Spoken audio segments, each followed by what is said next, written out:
À la page 29 du chapitre 13 de Minutes de cours, on va résoudre la dernière situation dans la section 4.7 de Séguin, situation 3, qui s'intitule « Un cylindre qui roule » et dont on peut lire le libellé à la page 506. On va continuer cette situation à la page 30 de Minutes de cours, puis on va également faire rapidement la question instantanée qui est tout simplement cette situation-là légèrement modifiée.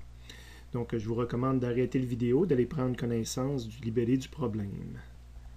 Après une première lecture, en deuxième lecture, on va identifier nos données. Donc, on nous dit qu'un cylindre homogène de rayon 20 cm, de masse 12 kg et de I 0,4 kg m², donc des données assez similaires à ce qu'on avait déjà pour ce genre de cylindre-là, roule sans glisser vers le bas d'un plan incliné de 50 degrés. Donc, un plan incliné θx est égal à 50 degrés.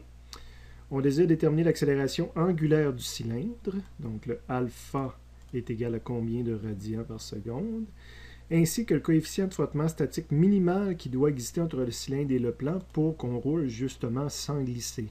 Donc, le mu statique minimum pour que cela puisse fonctionner. On se fait une représentation si ça n'a pas été en partie fourni lors du problème. Je vais travailler avec la vue de côté que je trouve la plus facile pour montrer ce qui se passe. Je repasse sur mes données de problème. Le rayon, c'est une cote associée au cylindre. La masse du cylindre, ça va être le petit m que je vais avoir dessiné ajouté sur le cylindre. Le I, même chose. J'ajoute ça directement sur le cylindre. Le θx, c'est l'angle de mon plan incliné. L'accélération angulaire, là, il y a encore des choses qui vont nous cacher, mais c'est la flèche rotative que je mets ici, puis que je mets le alpha à côté. Et le mu S min, c'est un endroit là, entre le plan et le cylindre. J'écris mu S à côté pour montrer qu'il y a un coefficient de frottement statique entre ces deux surfaces-là. Pour l'instant, c'est ce que je mettrai de façon automatique sur mon problème. Le reste, ça va être en fonction des outils que je vais trouver. Évidemment, souvent, on mettait l'axe des YX incliné avec l'axe des X dans le sens du déplacement. Cet objet-là se déplace vers le bas. On cherche un alpha, donc je vais passer par la deuxième loi de Newton en rotation. Donc, la somme des moments de force selon un axe de rotation donné est égale à I fois l'alpha. L'axe de rotation donné, il est grandement souhaitable de prendre l'axe de rotation du cylindre, donc mon axe Z. Si je vais étudier le moment de force, ça veut dire qu'il faut que j'identifie toutes les forces qu'il y a dans mon problème. On passe à travers notre liste de forces. Force gravitationnelle, il y en a une, celle du cylindre. Force de tension d'une corde, il n'y en a pas. Force de ressort, il n'y en a pas. Force normale, il y en a une. Évidemment, le cylindre pousse un peu sur le plan et le plan incliné va repousser le cylindre, donc force normale. Et force de frottement, ça en prend absolument une, sinon, s'il n'y a pas de frottement, c'est comme être sur un coussin d'air, puis le cylindre va descendre en glissant et non pas en roulant. Donc, pour réussir à le faire tourner comme il doit pour descendre, c'est parce qu'il y a une force de frottement dans ce sens-là. En prenant l'axe de rotation au centre de l'objet, FG ne fait pas de moment de force, puis FN qui passe par le centre aussi ne fait pas de moment de force. Donc le seul moment de force qu'on a, c'est la force de frottement, et il fait tourner horaire, donc son signe en plus c'est moins. Donc on a le moins moment de force créé par du frottement, est égal à I, et le alpha est en sens horaire aussi, donc c'est un moins alpha. Les moins vont s'annuler. Le moment de force du frottement, son bras de levier, c'est le rayon. Donc, R fois force de frottement est égal à I fois alpha. J'isole le alpha, donc ça va donner R force de frottement divisé par I. Et je ne peux pas solutionner immédiatement. J'ai une équation, mais j'ai une deuxième inconnue dans le problème qui est la force de frottement. Une force de frottement qui s'exerce selon l'axe des X. Donc, si je dois travailler pour essayer de trouver du frottement, puis je ne peux pas utiliser mu S fois frottement force normale, mu cinétique fois force normale, c'est pas un frottement cinétique, c'est un frottement statique. Donc, la seule façon de le calculer, c'est de passer par une somme des forces selon X. FG ne s'exerce pas selon X, mais c'est sur un plan incliné. Donc, l'outil qu'on prenait, c'était de transformer notre FG en FG perpendiculaire plus FG parallèle. Donc, je peux dessiner à côté, parce qu'à un moment donné, ça fait beaucoup de choses sur mon dessin.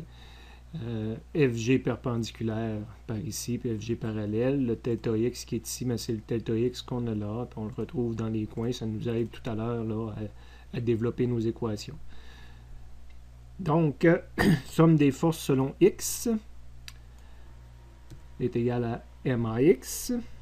J'ai plus FG parallèle qui m'entraîne vers le bas, puis j'ai moins FF qui me retient vers le haut, fois M de AX.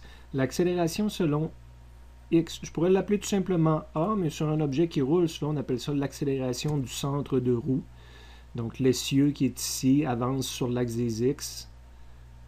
On appelle ça ACR, l'accélération du centre de roue. Donc il est dans le bon sens par rapport à l'axe des X, c'est plus ACR.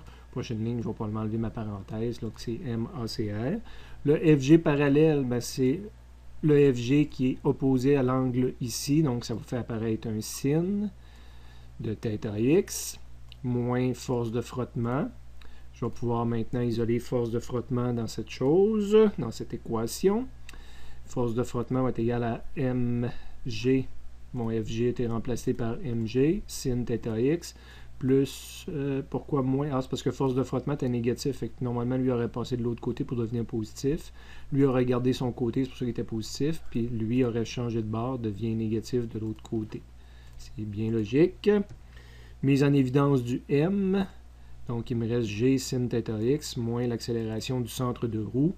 Est-ce que ça me permet de finaliser mon problème? Non, parce que j'ai une deuxième équation, mais j'ai introduit une troisième inconnue. Un peu comme tout à l'heure, je vais me rappeler qu'il y a toujours une relation entre accélération angulaire et accélération linéaire.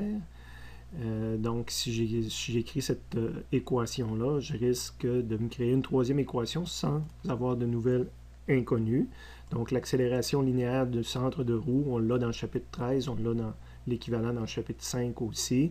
Donc, entre A et alpha, il y a le R. Tout comme entre oméga et V, il y aurait le R, puis entre delta θ et delta Tx, il y a le R. C'est une relation de base. Est égal à 0,2 alpha, mais ça me donne une troisième équation, et je répète des inconnues que j'avais déjà dans mes deux premières équations. Donc, je ne rajoute pas d'équations, j'ai trois équations à trois inconnues. Je suis prêt à résoudre en mettant la 3 dans la 2, dans la 1. Là, une mathématique un peu... dans la 1, ben, c'est le alpha qu'elle a. R fois force de frottement. Force de frottement, c'est toute cette grande chose-là, incluant le moins ACR, puis moins ACR, c'est R alpha. Donc là, il faut le traiter mathématiquement. Il faut se pratiquer, mais ou faire des étapes intermédiaires. Moi, je l'ai fait d'un coup, ça me donne ça. Encore une fois, même opération mathématique que tout à l'heure, j'aurais pas dû envoyer tout de suite le i en dessous. Ça aurait été mieux de le regrouper parce qu'il faut que je regroupe avec l'autre alpha qui est ici. Donc le i est revenu multiplié avec le alpha. Je vais me trouver à envoyer ça de ce côté-ci. Ça va donner un plus mr carré alpha. Donc je vais avoir i plus mr qui va aller diviser de l'autre côté normalement. Je n'ai pas fait d'erreur de raisonnement. I plus mr carré. Puis ça, c'est resté tout seul de son côté tout à l'heure. Donc ça, c'est mon équation de base. Je suis prêt à mettre des chiffres dedans et à obtenir ma réponse, qui est mon premier point d'interrogation que je cherchais. Deuxième point d'interrogation me demande le mu-s minimum. Ma stratégie de base, c'est d'essayer d'utiliser une équation de physique qui aurait une inéquation. Ben, il y en a une dans le frottement statique maximum, là, la condition de frottement statique. La force de frottement doit être plus petite ou égale à la force de frottement statique maximum. La force de frottement, je peux la garder tout seul. Puis ici, je peux développer avec la prochaine équation de physique. La force de frottement statique maximum, on remplace toujours ça par mu-s fois normal. Je cherche le mu-s, je pourrais m'amuser à l'isoler immédiatement en le gardant tout seul de son côté, puis en envoyant Fn divisé de l'autre côté. Tout seul de son côté, ça veut dire que c'est plus grand ou égal. J'espère que vous voyez cette inversion-là du signe là, qui arrive quand que je garde lui tout seul de son côté. Évidemment, plus grand ou égal, ça implique que la plus petite valeur que je peux avoir, c'est l'égalité. Donc, ça me donne mon équation justement pour mu-s min.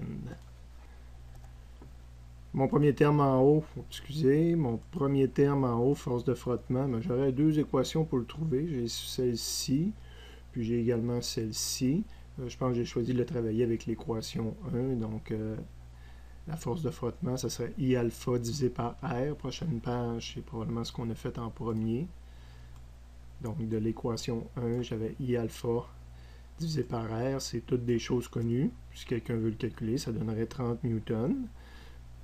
Donc, mon numérateur est connu. Mon dénominateur, force normale, il faut passer par une somme des forces en Y qui est égale à 0, parce que la roue ne se déplace pas sur l'axe des Y, là, tel que mon axe des Y a été défini, qu'on voit ici, ou qu'on voit également là.